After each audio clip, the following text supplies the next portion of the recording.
Hi, I'm Jeremy from HRT Homestead. So today I'm going to be repotting some of my evergreen trees that I use for resale. This is a little side hustle that I've been doing for years. It's something that I don't really consider work because I legitimately enjoy repotting and growing and selling these little trees. The idea came to me years ago, and I would buy bare root trees from reputable sites. You buy them in bulk so you get a good deal. And there is some risk, and you're taking the risk of the mortality rate of transplanting and hopefully getting these trees to survive from the dormant period into life in a new pot. But if you know what you're doing, you'll have minimal loss, and you can grow the trees as long as you'd like to whatever size you like. It's basically like an investment. So the longer you wait, the more that tree is worth. The bigger it becomes.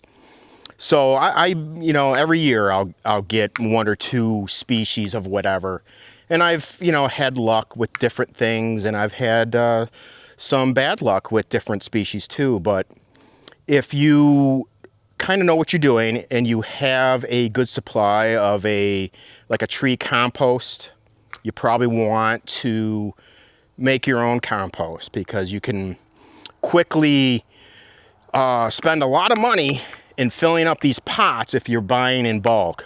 So that's one of the things that I would suggest, is you make a big pile of compost that you can use. Make sure it's well aged and appropriate mix for whatever species you're going to grow. I have a lot of luck with things like your white pine, your white spruce, your blue spruce are very hardy. People love evergreens, but it's not to say that you can't do other trees. I've ordered bald cypress. I've ordered maples. If you get a fancy red maple, or even an oak. People love. A lot of people off the street can't, just get a bare root tree and get it to live. But you, if you know what you're doing, can, and that's the secret.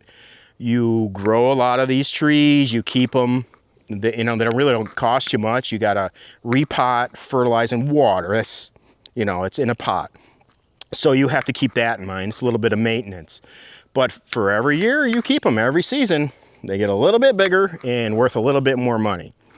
So if you're gonna do a little side hustle. For me, I'm not at a scale where I'm making a lot of money, but the point is, whatever I need to plant on my properties, it's paid for. I make my money back and then some. And also you feel good about it too, because you are providing more trees for our planet. As hokey as that sounds, it makes me feel good, because I love trees. Nothing makes me happier than walking in a quiet, majestic, mature forest. It has that effect. I think many of you know what I'm talking about. You walk into a nice, cool, beautiful forest with large trees. You just get that. It's almost like a holy feeling. You have that. Take it for what it is. It's something I enjoy, and I bet you a lot of you watching these type of programs can understand and agree. But yeah, today what I'm going to do is repot a bunch of these trees. I have all sorts of evergreens. I have to fertilize, water, and repot many of them, including some blue spruce, some white spruce, some hemlock, and some other varieties too are mixed in there. But you could see their area is getting a little overgrown. I got to get in there. I got to see what needs what. It takes maintenance. So that's what I'm going to be doing today.